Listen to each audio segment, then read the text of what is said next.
Hola, ¿qué tal están? Tutorial del pensamiento islámico. Incuestionablemente, hay distintos pensadores musulmanes que han tenido una gran repercusión en la historia de la filosofía y en el pensamiento también occidental, no solamente oriental o musulmán. En ese sentido, hay que señalar que los pensadores islámicos han estado muy influidos por las obras aristotélicas, a pesar de que consideraban que sus sistemas filosóficos eran un reflejo del aristotelismo.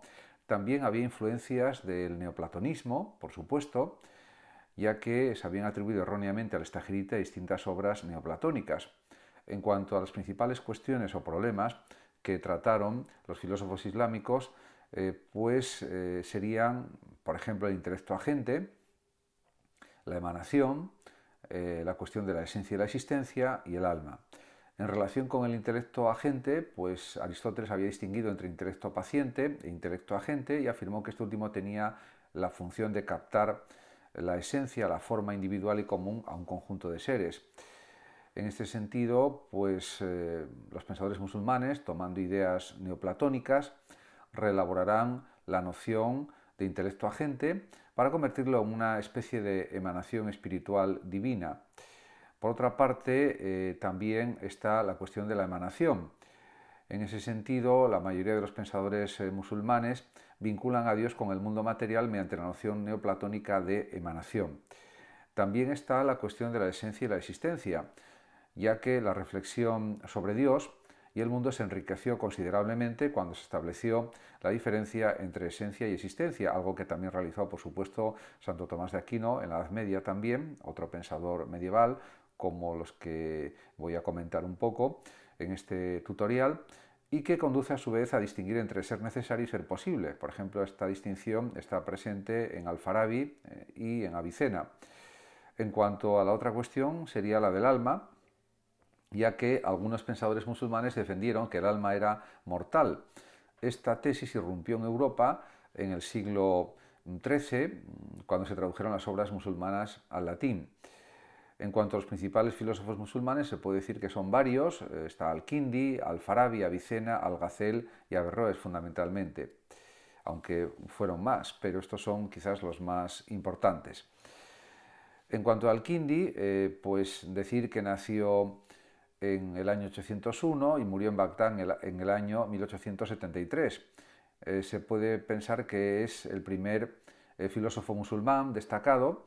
Escribió centenares de tratados sobre temas muy diversos, muy variados, matemáticas, óptica, filosofía, teología, etc. Hay que decir que para Al-Kindi el conocimiento se adquiere por medio de la fe, y este conocimiento adquirido por la fe superior al que proporciona la filosofía desde su perspectiva, que a mi juicio es equivocada. En cuanto a distintas cuestiones que él trató, pues podemos hablar del intelecto agente, ya que Al-Kindi recuperó la concepción aristotélica del intelecto agente, pero lo reinterpreta a su forma a partir del concepto neoplatónico de emanación.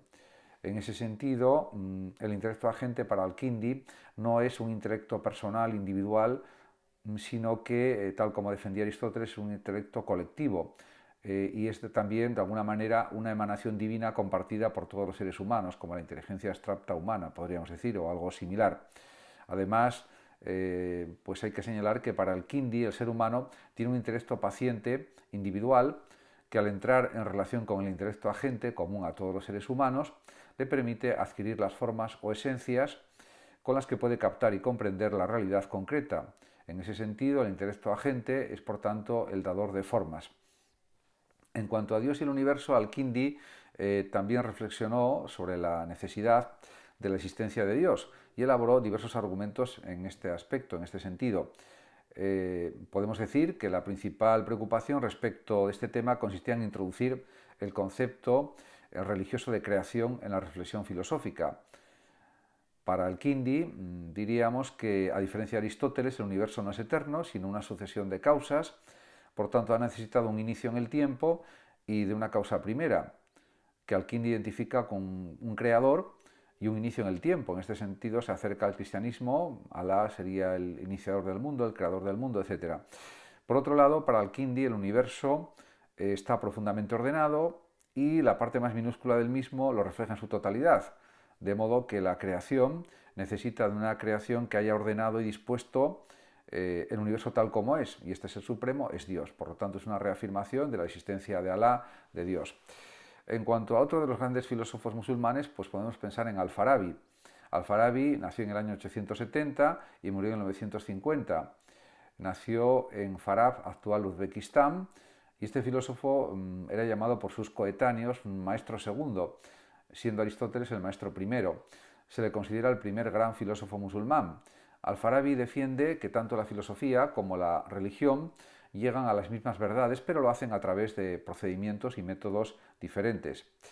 En ese sentido, el método filosófico, que está basado en demostraciones racionales, es más difícil. No todo el mundo está capacitado para utilizar ese método racional. En cambio, la religión, por su parte, se sirve del método persuasivo y su virtud estriba en la capacidad que tiene para llegar a un número mayor de individuos. En ese sentido, carece de fundamento racional, pero por contra tiene pues, un mayor alcance, como ya he comentado. También Al-Farabi, al igual que Al-Kindi, acepta la idea neoplatónica de la emanación y pues en un principio el ser humano para Al-Farabi solo posee un intelecto en potencia. Cuando entra en contacto con el intelecto agente, según él, el intelecto en potencia pasa a ser intelecto en acto y entonces es capaz de abstraer las formas de los objetos sensibles. En ese sentido, pues podemos decir que también señala la importancia de la memoria, de los conocimientos obtenidos y pues también desarrolla la idea de esencia y existencia en su filosofía, estos conceptos metafísicos. Para Al-Farabi, de la distinción entre esencia y existencia se extraen dos conclusiones principales. La existencia es externa a las cosas mismas, por tanto no forma parte de su definición, sino que pertenece, podemos decir, a los accidentes. La existencia, por tanto, es un accidente de la esencia. Para que las cosas existan, según Al-Farabi, es necesario que haya una causa externa que las lleve a la existencia. Esta causa es Dios. Por otra parte, también podemos decir que Al-Farabi distingue entre ser necesario y ser posible. Al haber seres posibles, se concluye que existe un ser necesario, que sería Dios, cuya esencia consiste en la existencia. Este ser, por lo tanto, se identifica con la divinidad. Y este ser es el que da la existencia a los seres concretos, a los objetos concretos, al mundo, etc. Por otra parte, también hay otro gran pensador musulmán que es Ibn Sina, Avicena, que nació en el año 980 y murió en el año 1037, que fue médico y filósofo.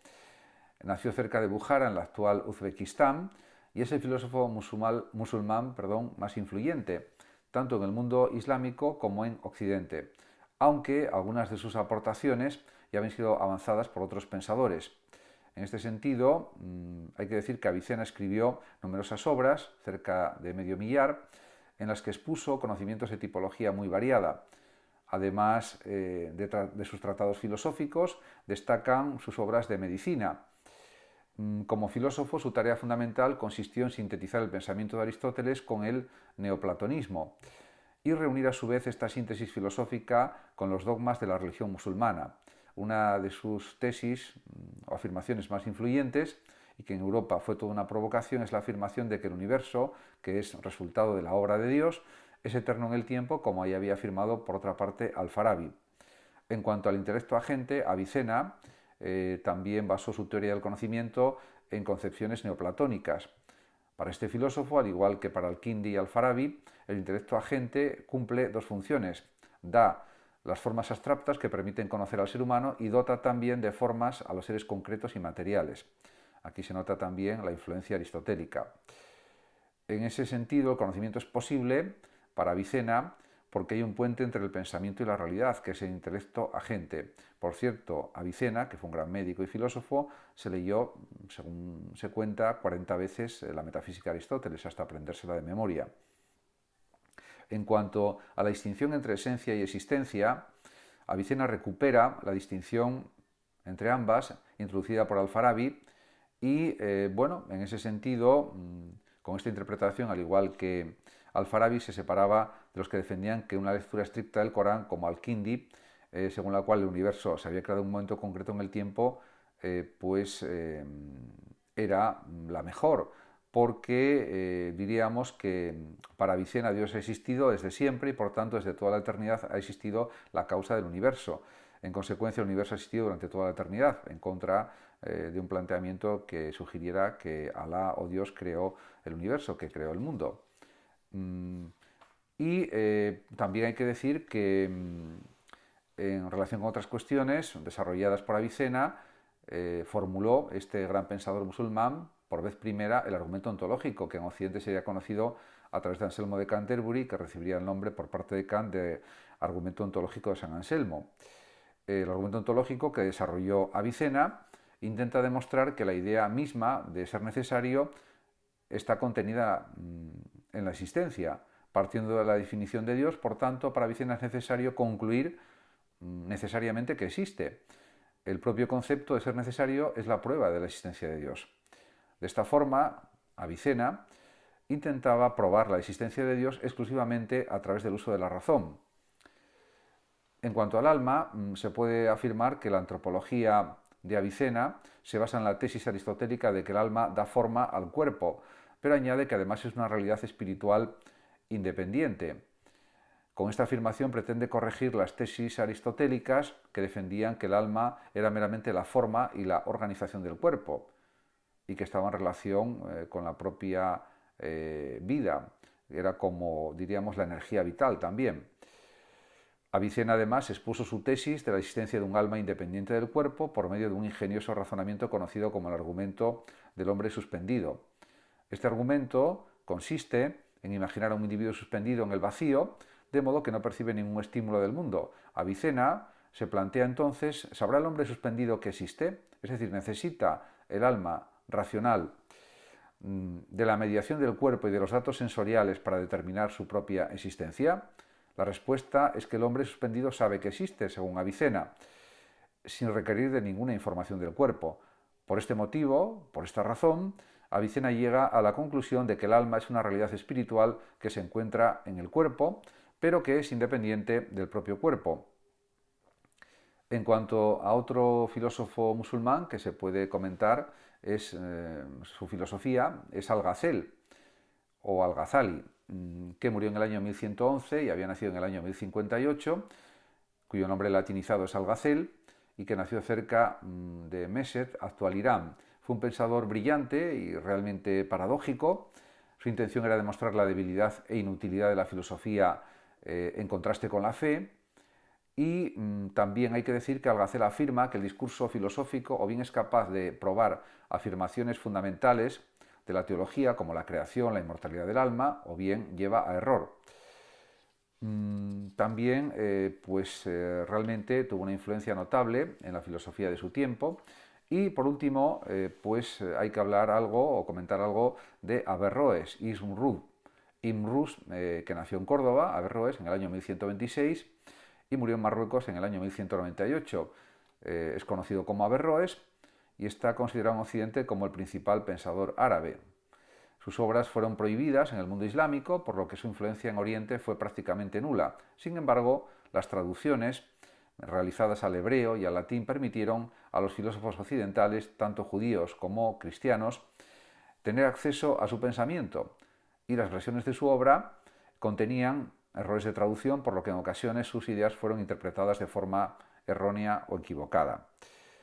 Averroes sitúa a Aristóteles en la cima del pensamiento racional y su tarea fundamental consistió en restaurar la doctrina aristotélica, eliminando las contaminaciones neoplatónicas introducidas por pensadores como Avicena o Al-Farabi. A pesar de todo, su obra no está completamente libre de la influencia neoplatónica.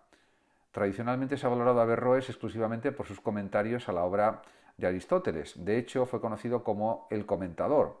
En la actualidad también se reconoce la originalidad de su pensamiento, que es algo indudable. Realmente, por ejemplo, en relación con el alma, Averroes defiende la inmortalidad del alma en numerosos pasajes, aunque tradicionalmente se ha creído que defendía lo contrario. Al ser un pensador aristotélico, considera que el alma, la forma del cuerpo, se podría decir, no puede subsistir de forma independiente. Por esta razón concibe que al morir el alma se reencarna en el más allá en un cuerpo de materia incorruptible. Por otra parte, el pensamiento de Averroes fue muy difundido entre los pensadores de Occidente, se difundió mucho, dio lugar a una corriente intelectual conocida como averroísmo latino. En el año 1277, sus tesis llegaron a ser condenadas por el obispo de París, Etienne Tempier.